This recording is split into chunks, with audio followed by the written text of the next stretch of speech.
Hi guys, welcome.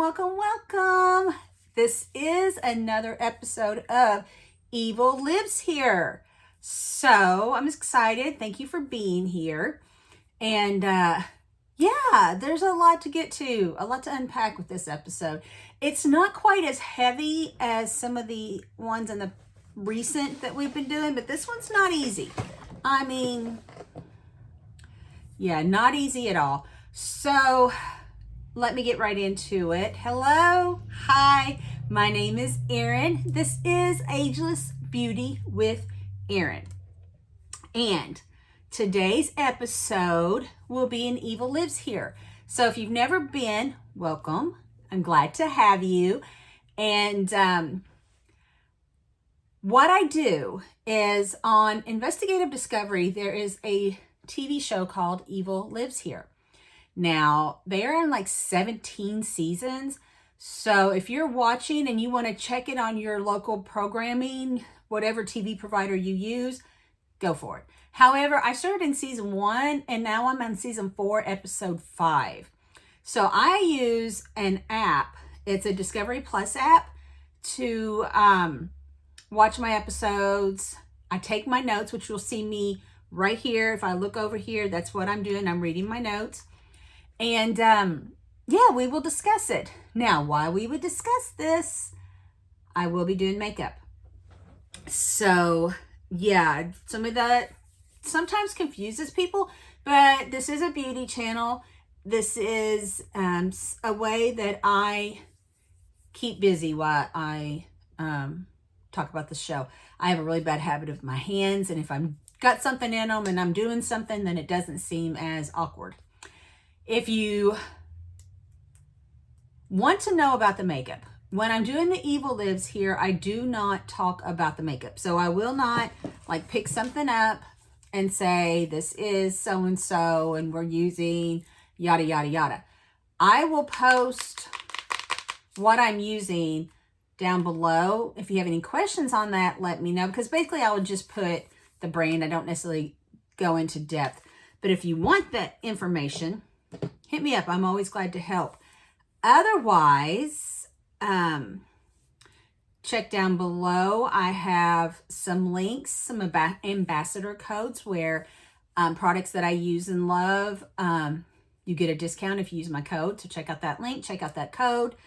If you want makeup, if you want looks, if you want to try new things, check out my Get Ready With Me series. And that's what we do. Okay, so that's it. Let's get into this. And today we are watching Evil Lives Here, season 4, episode 5.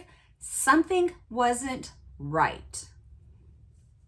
And this was aired September 10th, 2018. So we are, pretty good distance behind. Pin the hair back and we'll get started. Like I said, I'm not going to talk about any of this, but let me know if you have any questions. So our show is going to start with this lady, and it's okay. So Evil Live Here, usually there's one episode a couple weeks ago that started different because she was standing at the beach. Typically though, you see the person that will be narrating, telling their story, walking into the room, getting mic'd up to talk. This time, this woman's sitting down. She's already mic'd up. She's ready to go. Like, she's like, come on. Got places to be, things to do. And I love that. And I do like this lady. So she's already sitting down. She's already ready. And they start off by showing her a picture. And she's like, hey, I've never seen this picture before. And she says that this, and it shows us the picture. So if you've never seen Evil Lives Here, they do such a great job of sharing pictures, actual footage, actual newspapers or news reports. They add all that to this show. So it's really kind of cool to see that, because most of these are from, quite a while ago. So And even that, you know, I'm still working in 2018. So even if it was a more recent episode, it would still be a while ago for us. However, she says that this picture of the man is the man who fathered her children. And she says, you meet somebody, you fall in love with them, and he could tell you the sky is pink and you love them so much that you're like, yep, that's pink, even if you know the sky is actually blue. And I'm like, really? Because no, I don't think I would ever, I don't know. I'm really bad about adding personal commentary in here. And yeah, one of that is, no, if a guy, woman, child, anybody says, that sky's pink, I would be like, nah, is it though? That's just me. Anyways, so we don't know this guy's name yet. We find out really soon, actually. And they're showing us multiple pictures of him and this lady. And she says, whatever feelings I had for him died a long time ago. Like, oh, dude trampled on every thought, feeling, love she had for this guy. Yeah. And then Evil Lives Here comes, and I'm going to say this a couple times, so I want to tell you now, if you've never seen the show. Evil Lives Here pops up with some information on the screen, and it tells you little bits, facts, pieces that they think is important to the show that you... I've moved things, and now I can't... There we are. That you might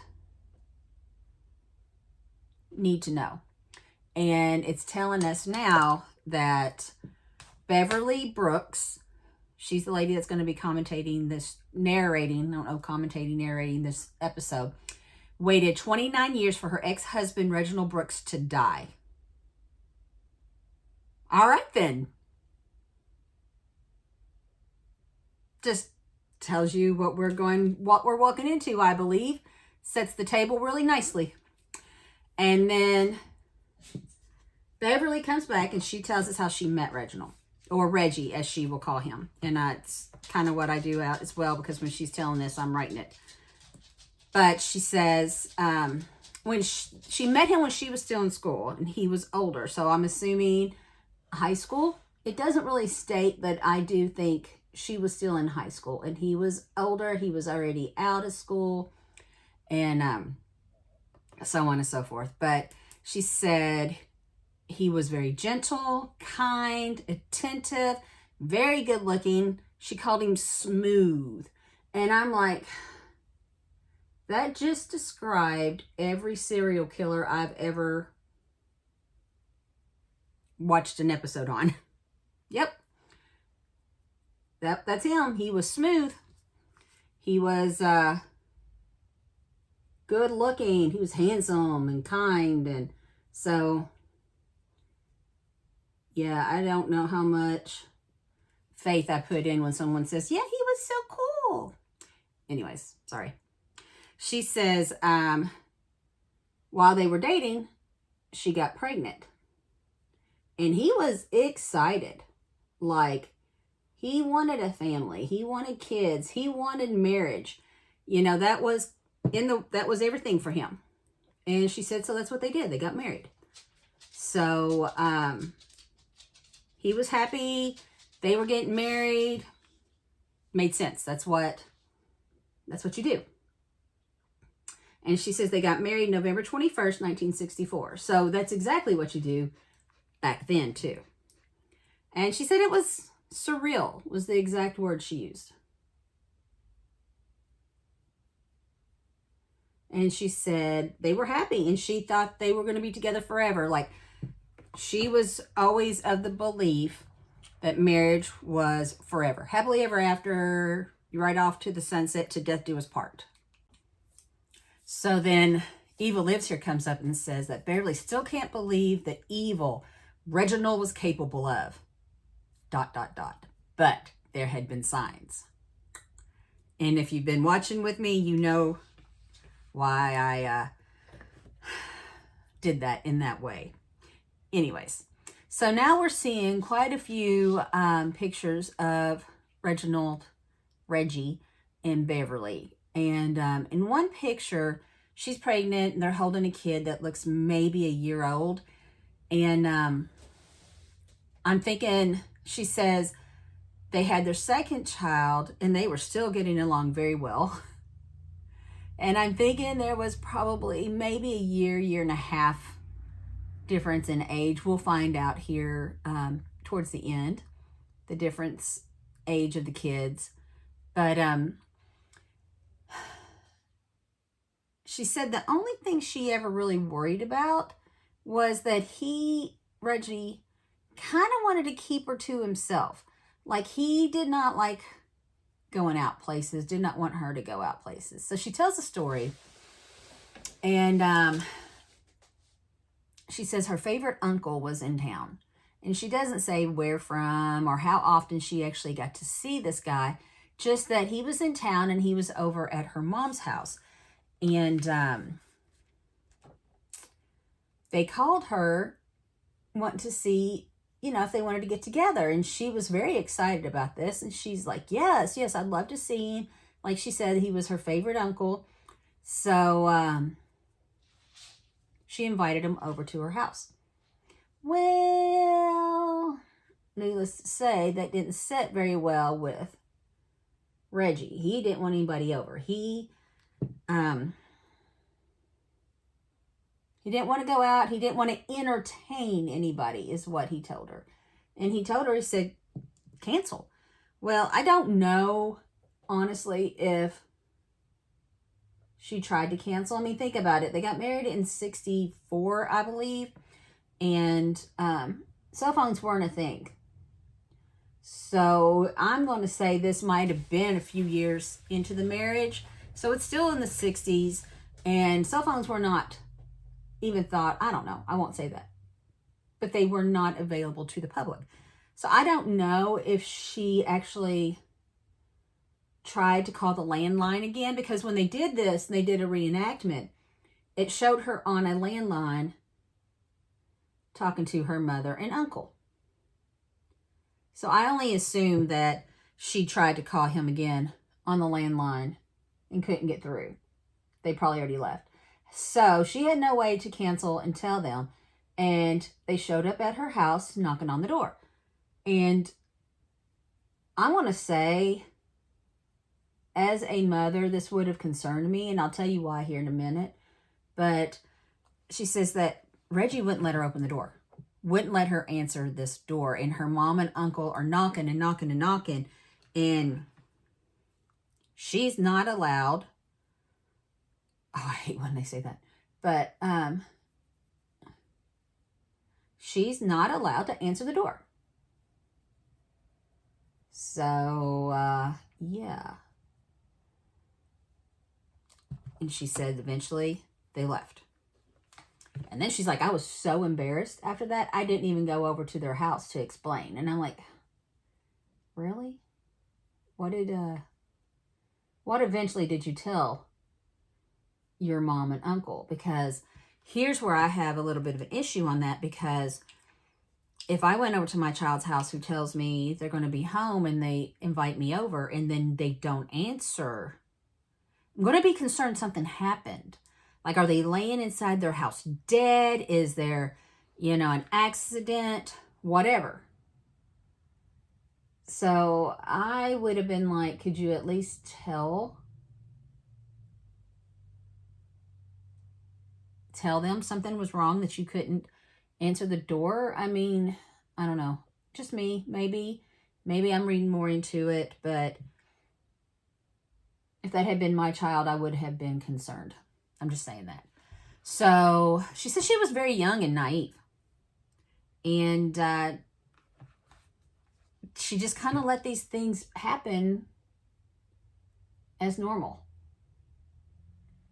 So, yeah. But she's like, she didn't even know what to say to them. I mean, what does she tell them? Well, my husband didn't want me to see anybody today. He didn't want to go out, so whatever. And I'll get to that. But she says that she just decided she wouldn't invite anybody over to the house again. She would avoid this situation with her husband because she would never invite anybody else over. But now she does say, and I do like this, that if he wanted to be a recluse, she'd let him. That was fine. That was his decision. That was his whatever. But that did not mean she was going to do that. Did not mean she was going to stay locked up in the house just because that's what he wanted to do. And apparently that was, I don't know which one I just used. Apparently that is what he was doing. He was becoming a recluse. And she said that she respected that. She let him do whatever he was comfortable with. She still invited him every time they went out, but that wasn't what she was going to do. And I was like, well, thank you. At least there's that. You know what I mean? Because a lot of times you hear these stories and the husband doesn't want them to go out and they don't ever go out. But she's like, no. That was him. It's what he wanted to do. That was fine. And apparently at this point, he's still interacting like with the kids and doing things like they would be outside playing and he'd sit on the porch and watch them. So she's like, you know, he'd go outside and watch the kids play, but he never wanted to leave the house. And then I really did start wondering. I'm like, so what about work? Does he work? Does he go out for work, etc.? And this does become an issue. I will discuss. Work does become a topic with them. But yeah, she said, you know, he would go outside and at least watch the kids play, and he was interacting. At least he was until he wasn't. You know what I mean? It's kind of okay at first because he was at least still interacting, and then he stopped even doing that.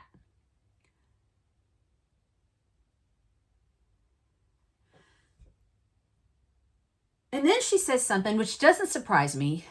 What it leads up to surprises me, but she says he becomes very paranoid. And she says he was afraid someone was out to get him. Like, okay, when you're paranoid, that kind of tends to be what goes on. But he was afraid someone was going to poison him. Like, he was very specific that he was being poisoned, which I did find odd. And I kind of thought that was a huge jump from being paranoid to someone's poisoned me. Okay, so she tells us how it was very common for her to cook dinner for the boys and her husband. And while they're eating, she would like clean up the kitchen and you know, just straighten up and then eat when they were done. So this is something that she did all the time, you know. But she tells us the story of one night she did it. She made beef stew. And her husband and kids ate. And she's still cleaning up. She hasn't ate yet. He comes in to the kitchen. His stomach's really bothering him. She said he looked awful. And she's like, what did you do to me? What did you do? What did you put in that food? I mean, just very paranoid, right? And he is convinced that she has poisoned him. And she's like, what are you talking about? I fed this to my kids. There's 3 boys, if I haven't mentioned that yet. And she's like, why would I poison you? Why would I poison the boys? Blah, blah, blah. Well, he didn't believe her. And he's like, eat. So, I mean, he was just like, prove to me that you did not poison me. Go ahead and eat. And she's like, fine. Okay, I'll eat, you know, because she hadn't poisoned the food. So, sure, she'll eat. So she said she ate in front of him and everything was fine. You know, she did get sick. She wasn't, anything. But his condition kept getting worse. She says she had to rush him to the emergency room, which, as you know, he doesn't like to leave the house. So that wasn't an easy task, getting him to go to the emergency room. But anyway, so he gets to the emergency room and his appendix is ruptured. And he's quickly wheeled to surgery, whatnot, right? So the doctor told her if she had waited any longer, he would have died. And she said the doctor said he had 30 minutes before his appendix would have ruptured. And she says, and I quote, "All I had to do is wait for half an hour." End quote. Dude, she hates this man. Hates him. You know, so, whew, okay. She missed her chance is what she's getting at. So now she's telling us that he's becoming more and more paranoid at work. So it's the first time work is mentioned, though she doesn't tell us where he works or what he does or anything, just that he's becoming more and more paranoid. And to the point that he quits his job. So now she is the breadwinner in the house. And again, it doesn't say what she does. It doesn't say what he does, but now it's her income, 3 boys, and her husband not working. So things probably got really, really rough. I don't know if I ever did find out what she did for a living.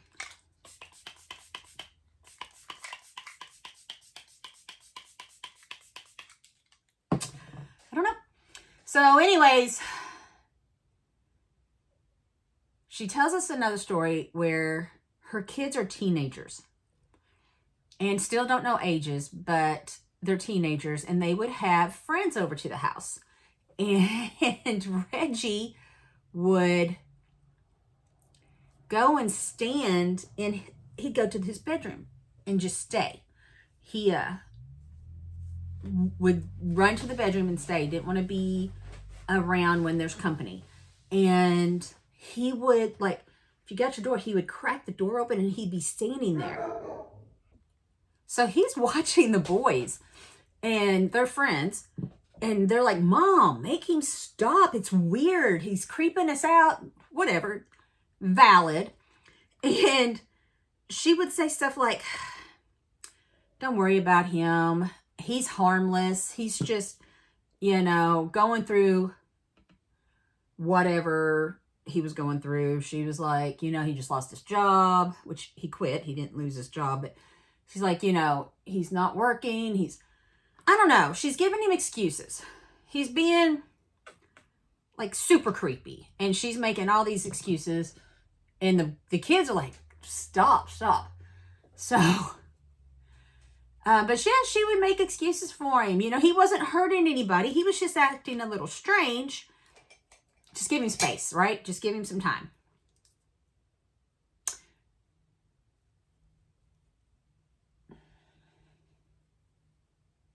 So then she tells a story, and this is just kind of a whole story after story after story, right?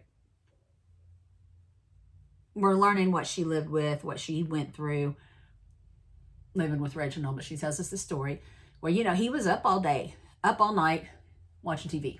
He didn't work anymore, so he watched a lot of TV. And always in the bedroom. Like, he never,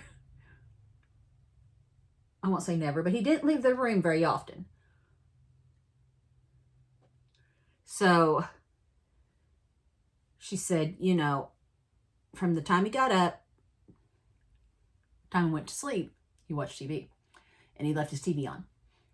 And she said, back then, the programs ended after a certain hour, right? And when it did, it would go to the snow.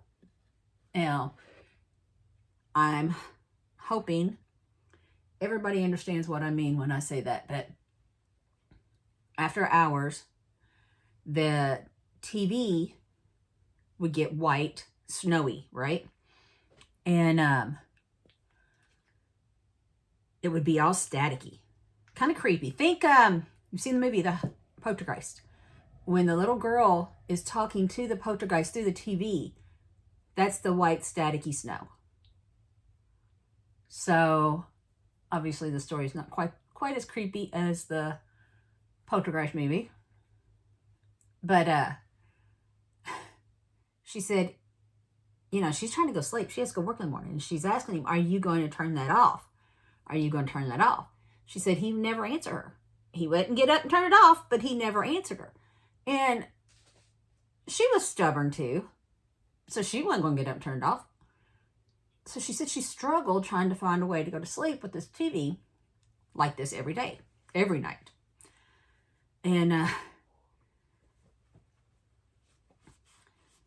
so apparently this was an every night thing. They would have, are you going to turn it off? He never would. She wouldn't get up.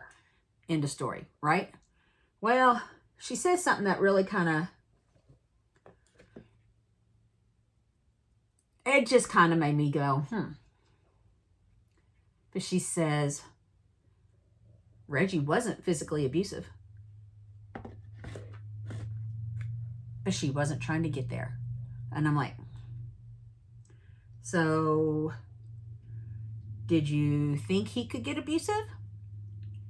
Is there a reason you said that? Something there, obviously. But she wasn't going to fight with him because he wasn't abusive and she didn't want him to get abusive. So now we hear another story. And love her heart. She went through something with this man. But she tells us that she used to collect these little dolls. She called them rag dolls. And she would hang them in the kitchen. They were just a decoration. And one night, she's asleep. Of course, she doesn't sleep well because of the TV. And she wakes up smelling smoke. So, of course, she's concerned for her kids and whatnot. So she's looking, trying to find where this was at. And she had found one of those rag dolls taken off the wall and put on the stove. And the stove turned on low. So basically, like, it would slowly catch on fire. And, yeah.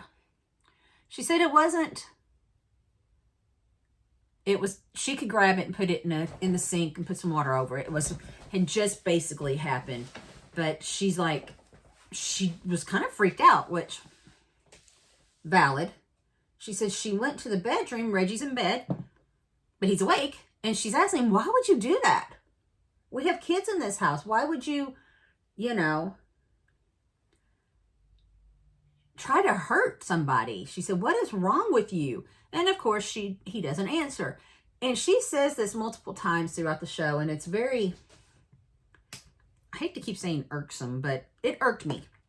But she's like, I would argue with him and I'd ask him and I'd try to get an answer. And he never answered me. He never say anything. So I just quit asking.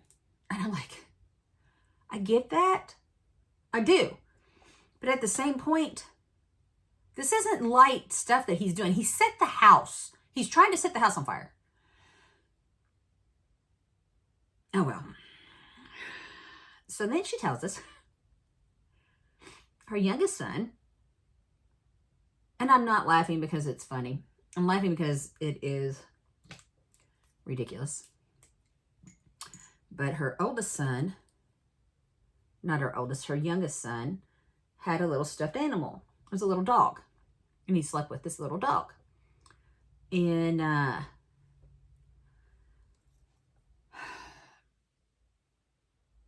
one morning she gets up to get ready for work. And she always got up earlier than the boys, right? So she'd go and start breakfast or whatever she was doing. And then she would wake them up to get ready for school. So I get the feeling they lived like in a 2-story house, because she says when she went downstairs, well, yeah, that's kind of a stupid saying. She went downstairs. Obviously, it's 2-story. But she went to what I consider the dining room.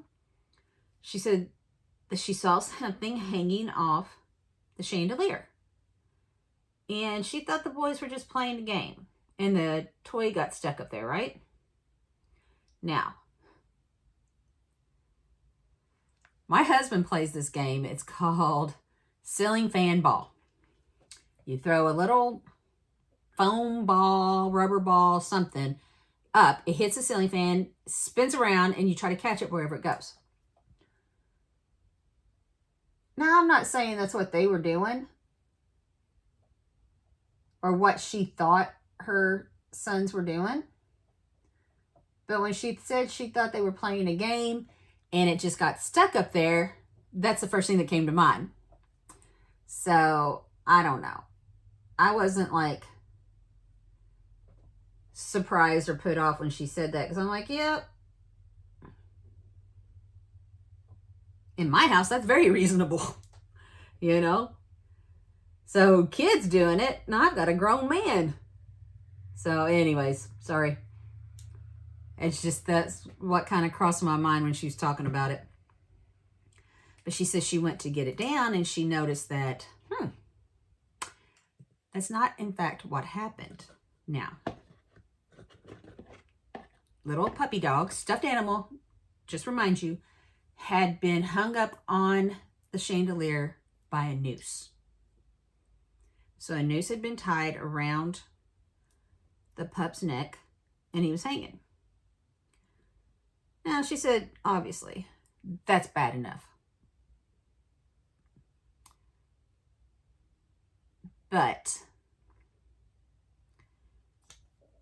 where the dog's heart would be, the stuffed animal, was completely ripped out and there was nothing but a hole. So he had ripped a hole in the heart and hung him up. And she's just like, she couldn't understand why. She just didn't understand. And she asked him again, why you would do it, why you would do it. What were you thinking? What's going through your head? And he continued not to answer. He continued to give her the silent treatment. And she continued to be like, I'll quit asking. So, I have no idea what he was thinking there. But it's not good. Nothing about this is good. So then she says, another time she's at home and the boys are at home. And she starts hearing, okay, before I go into the story, I need to tell you, she says, and I don't know why this kind of hit me as humorous, but she says, Reggie believed in voodoo. Well, okay. And he believed he had the power to put a spell on somebody.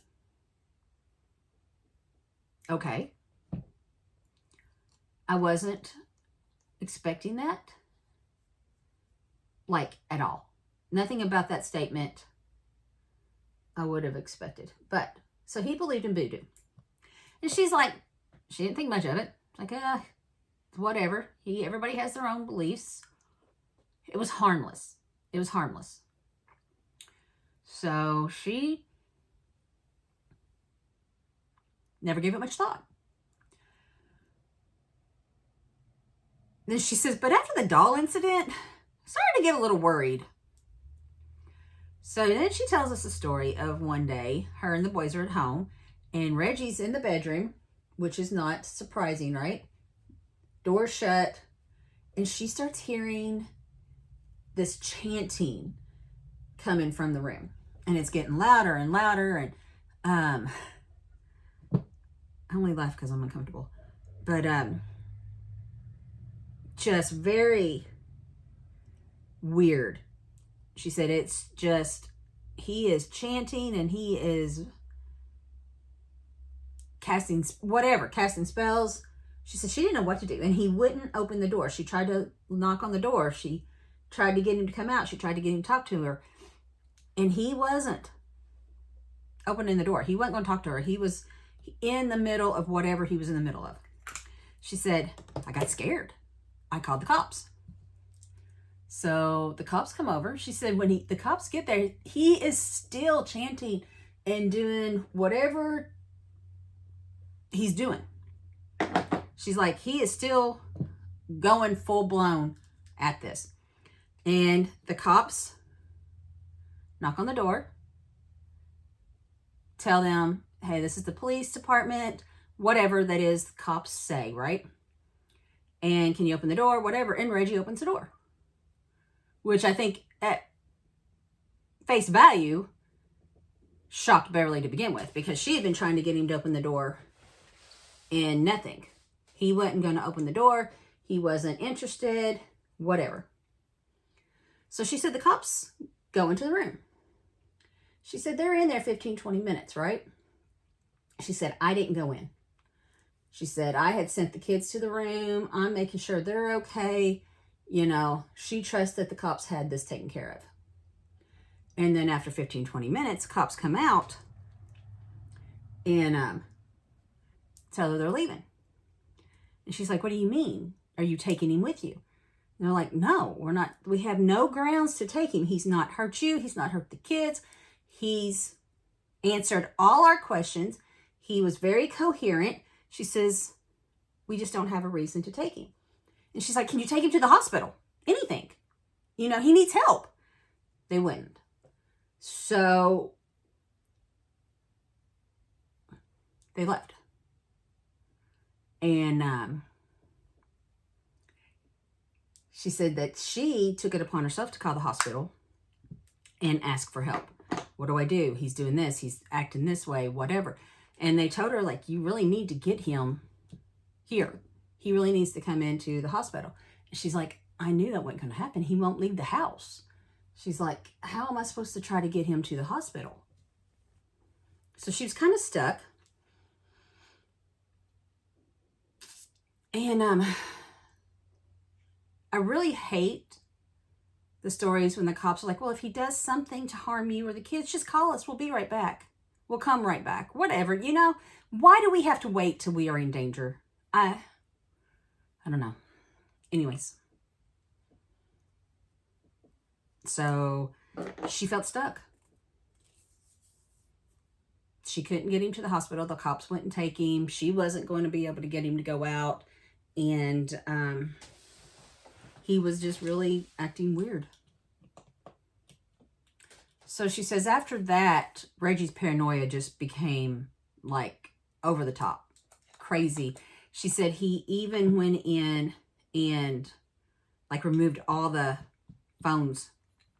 There was only one phone, but there was a phone on the hook on the wall, and she come in and he's destroying the phone. He's tore it off the wall and destroyed it. And she's asking, why would you do that? We have kids. What if there's an emergency? You know, what most people would be concerned about. And he's like, I'm tired of them listening to me. I don't want them to listen to me. They don't need to know what we're saying, or, you know, they don't need to record our conversations. And she's like, they're not recording us. What are you talking about? And she said, really? She knew it was because that she called the cops. So this was his way of retaliation for her calling the cops on him. So he removed all the phones. I keep saying all the phones. He removed the phone off the wall that was in the kitchen. And, you know, to give Beverly her credit, she knew he needed help. She just couldn't figure out how to do it and who to help her get him help. So, because this is not going to get better, she tells us another story.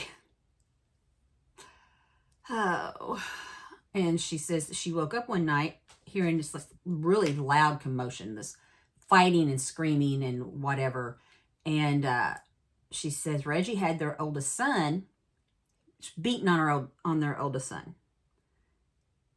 That he was just going to town on him. And she breaks him up and she's like, what the hell is going on here? You know?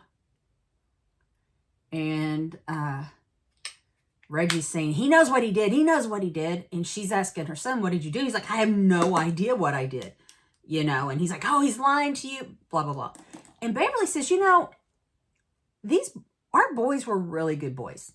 So they didn't disrespect anybody, him, Reggie, or her. They never talked back. She said they were really just good kids. She said, so I didn't know what Reggie thought they could have done, or he could have done, to cause a beating. So she says she breaks him up, and she's trying to figure out what's happening, but she only gets he said, she said, and all Reginald would tell her was, he knows what he did. He knows what he did. So she said, I wasn't going to take sides. So this was stupid. This was and she said, this was how it's going to be. She told Reginald, and I quote, he's my child. If you ever put your hands on my son again like that, I will kill you. Yeah, I cheered. Come on. I cheered. That is a Aaron statement. Mess with my kids, I'm going to fucking end you. Okay. So, however, you know, I know, we know, this is evil lives here. I wish her threats had worked. So, onward. She says that when the boys did their homework, they would sit at the kitchen table. And Reggie usually sat with them, helping them when needed. And that's not going to work. I don't have 3 hands. He would sit at the table and help them if they needed it. And she'd kind of just flitter in and around, walk around, help them, you know, as needed. And she said, Reggie's working with their youngest, or not youngest, I'm sorry, their second child. And he said something, Reginald said something to the child, and the child said something back. And it wasn't like he was being a smartass. He just replied back. And Reggie hauled off and hit him. And this ensued a pushing match between the youngest and Dad. And then the oldest jumped in to help. And in that process, well, no, pushing between the middle child and Dad. And when Beverly tried to stop it, she got elbowed. She doesn't say which one hit her. And then her oldest jumped up to check on her and then to break up the fight between the two. And this was really kind of what, this was the end. The final straw. This was not going to work for her anymore.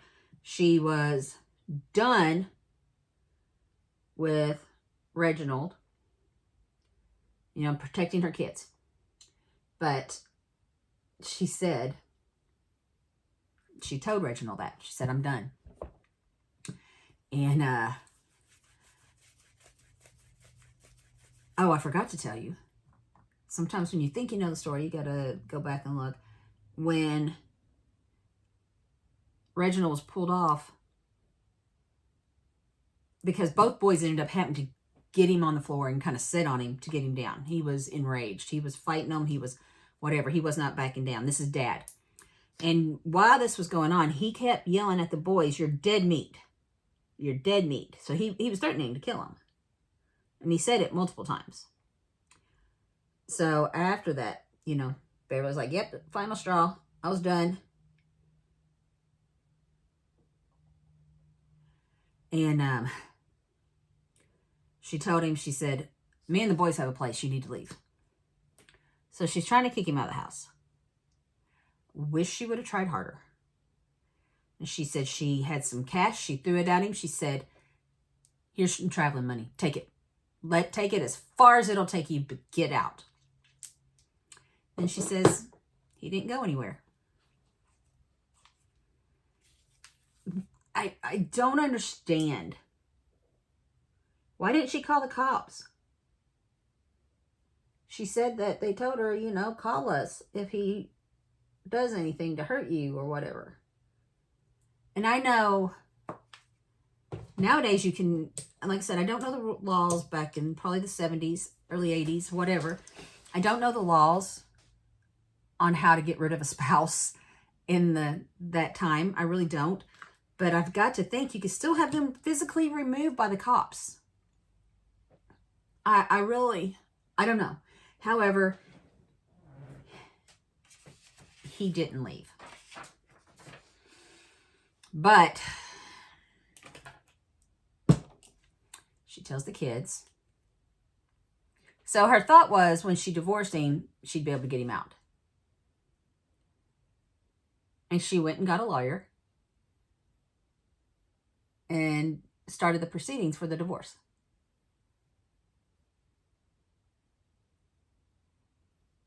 She said, in the meantime, she told the boys, after school or whatever, don't go home until I'm home. She didn't want them left alone with Reggie.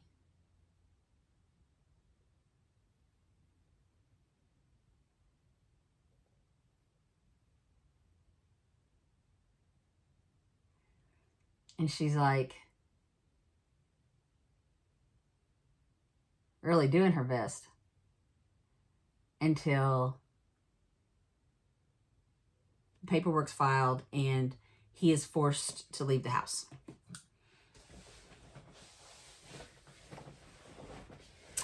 And then, yeah, they got complacent.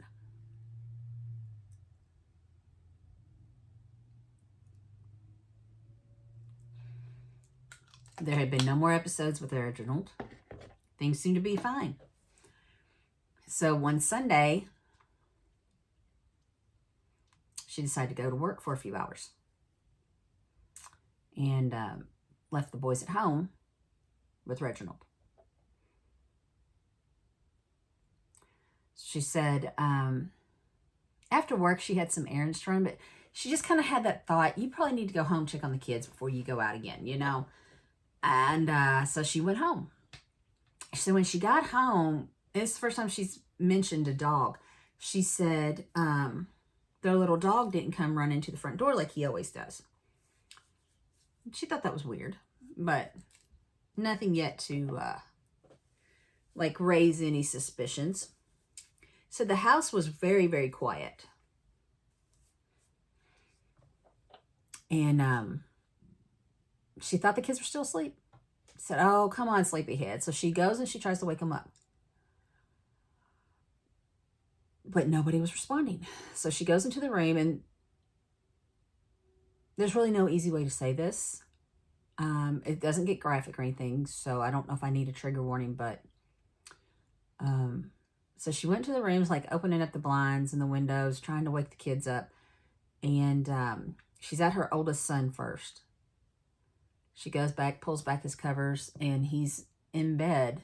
He's been shot in the head. She checked the other two boys, the same. And this was very hard to watch. I mean, she literally loses it while she's talking about it. We all would. I mean, I'm not even, yeah. So she calls the cops, and she's telling them their address and what's happened. She says, my husband has killed my kids. My husband's killed my kids. And then she froze. She's like, oh shit. She doesn't know where Reggie's at. She said, he could still be in the house. I could be next. She tells the cops, she says, hurry up, get here. I'm going to be in the middle of the road. And I'm like, yes, go stand in the middle of the road. You don't know where your lunatic husband's at. Go stand in the middle of the road. So I literally loved that. But, so now we're seeing pictures of the boys in various ages. And this is just so sad. I mean, these kids were so young. I do have ages for you here shortly, but it doesn't matter. They're still kids. And they were really cute kids and young adults. I mean, they were very good-looking boys. She said she was in complete denial. She said, this is the kind of stuff that doesn't happen to me. It happens to other people, and I think most of us think that, you know. But Yeah, she said she was just very shocked. She couldn't believe. So now I'm going to talk about the boys in their mom's words. We see pictures of each boy as she looks at them, and she tells us a little bit about each child. So first is Reggie Jr. He's the oldest. She said he was very studious, very kind-hearted, and would help anybody. She said he had this little crooked smile that was, she knew when she saw that he was up to something he shouldn't be. So next is Vaughn. She said he was the shy one. Said that he was so particular about his hair. She said it always had to be just right and so neat. And you see pictures, and there's this one particular picture you can see his hair is perfect, you know. She said, but a little gust of wind and it would be all over the place and he'd be losing his mind. And then the baby of the family is Niarchos, and he's the mischievous one. She said you never knew what he was thinking. Said he was not a bad child, but he was always into something. And just wanted to,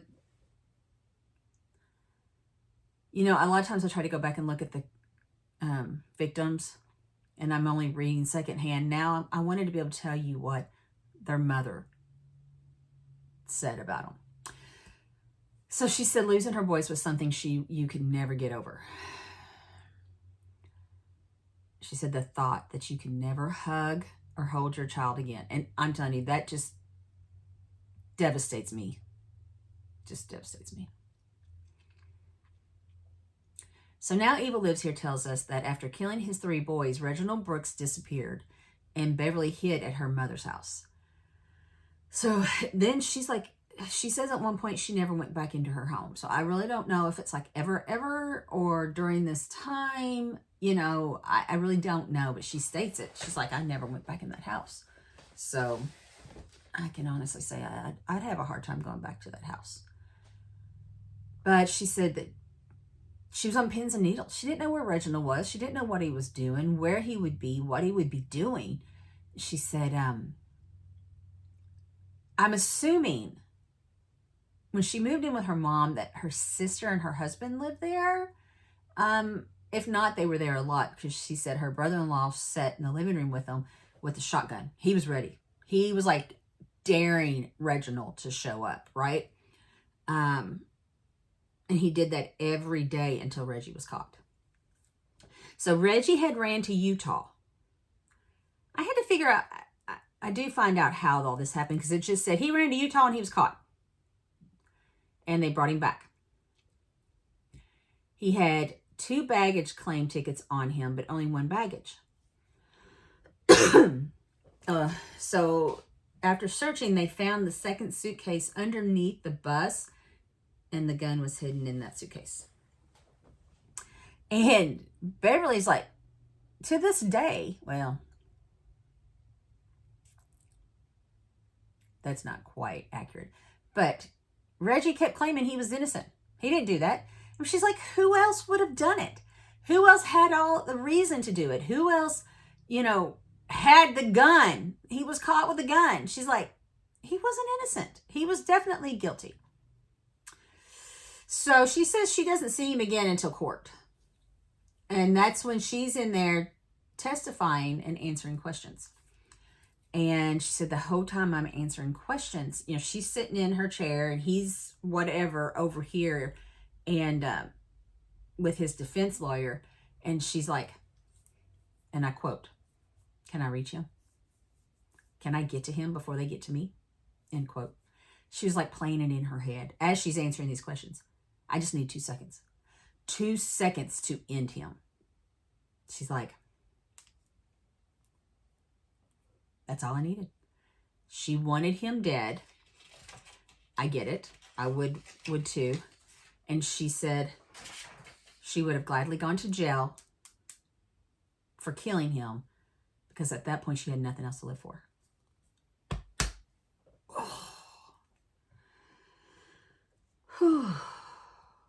Now, I honestly am not sure my heart's ever bled so much for somebody. When it has to do with children, it's rough.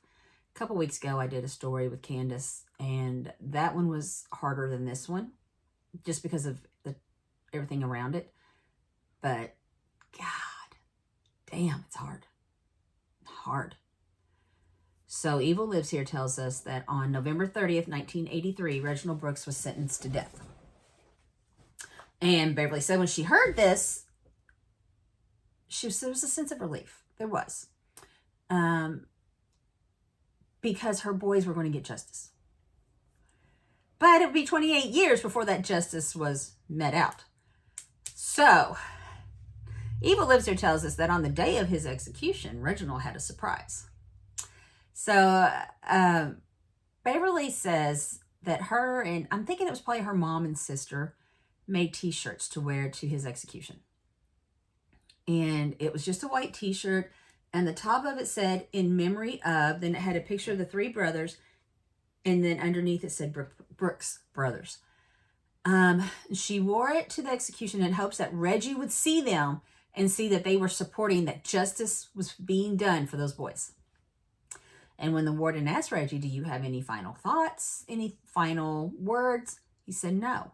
But not so much. His last gesture before he was executed was to stick up both of his middle fingers, and Beverly said he made a hard, conscious effort to keep them up throughout the whole ordeal, as long as he could. So, no, he didn't have physical words, but he had words nonetheless. Everybody knew what he meant when he stuck up his fingers. She said it was the longest 10 minutes of her life, and then it was just over. And she says, and I quote, "Hopefully he'll rest in hell," end quote. So now it tells us Beverly struggled to find peace over the years. She said she had a lot of anger, and she's taken that anger out on everybody. She said she really had to learn how to deal with her anger and to not take it out on those that didn't deserve it. She said it was a lot. So she was really actively working to become better. She said she did finally meet somebody. So she met him apparently the year she lost her children, but they didn't start dating for a year later. She said they were together for 34 years before he passed. I'm so glad she had somebody. And he had 2 kids of his own. Or no, 3 boys of his own. And even after Dad has passed, they're still in her life. And she said that really helped her heal as well. So now we're seeing pictures. They show her pictures of the 3 boys' headstones. And she said when she was laying them to rest, she wanted Niarchos in the middle of Vaughn and Reggie Jr. So his older brothers could protect him even in the afterlife. And she says, don't ever take anybody for granted. Don't ever assume they'll be there tomorrow. Hug them, kiss them, tell them you love them often, as much as possible. Overkill it. But just don't take it for granted. And I'm going to say, man, whew. That's rough. And I hate to even, excuse me. I hate to give that man any more of our time, but as I always do, I went on to Google for a little bit deeper dive. And the first article that came up is from amnesty.org, which I've never been on this site before, so interesting. The article was titled, "Urgent Action, Ohio Executes Mentally Ill Man." So we learned here he's from Ohio, which had never been stated. And there's a potential mentally ill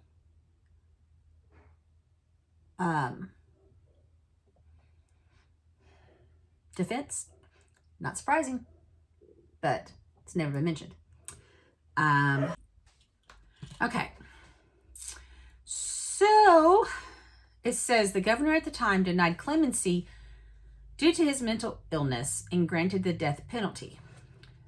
It took almost 3 decades for Reginald to be given the death penalty.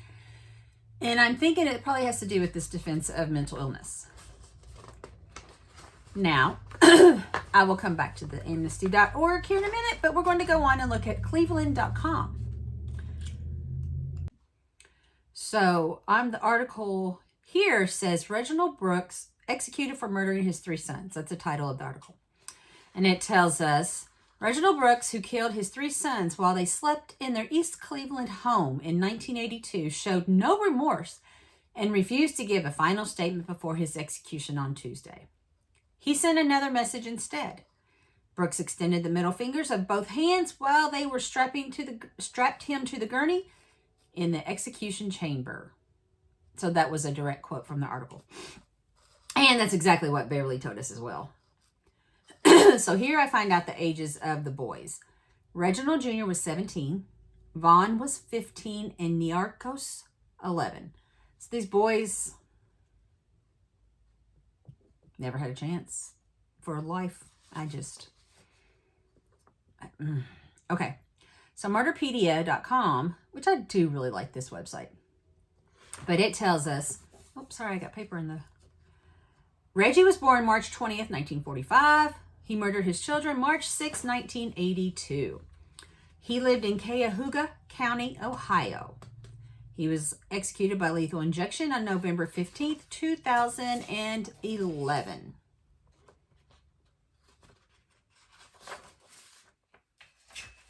I'm missing something. Here we go. It also states that Brooks quietly planned the crime about 10 days before the murders. And I think this basically is why the mental illness defense didn't work. I mean, this was premeditated in many ways.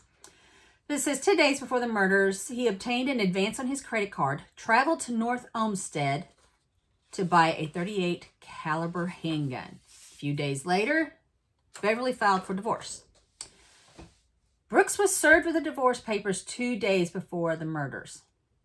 So he never told Beverly he got those, which is when she would have tried to force him out. Beverly left for work in 1982. Brooks used the handgun to kill all 3 of their sons in their bed.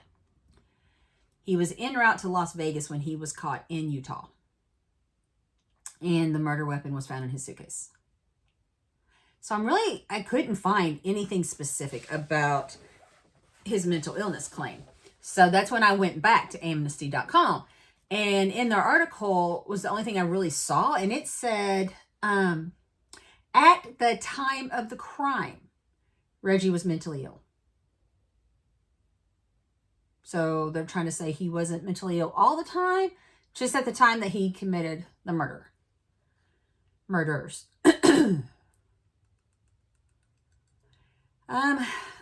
So other than Brooks' lawyers trying to get a stay of execution because of the mentally ill, and the governor saying, nope, not going to work, it doesn't say a lot. It's really weird. The fact that he premeditated this 10 days in advance really went against the dude on being mentally ill at the time of the crime. That's my thought.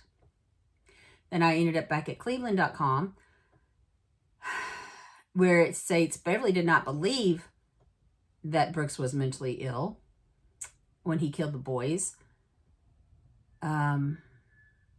Brooks' lawyers said they were saying that the killings were related to his paranoia schizophrenia.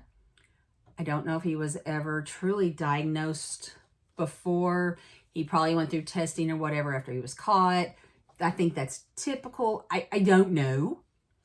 But his paranoia schizophrenia caused him to fear that his sons were a threat to him. That's it. Again, I don't know. I am not a psychiatrist. I do not know enough about mental illness to be able to say with any real conviction. But I will say I could not find that he was actually diagnosed.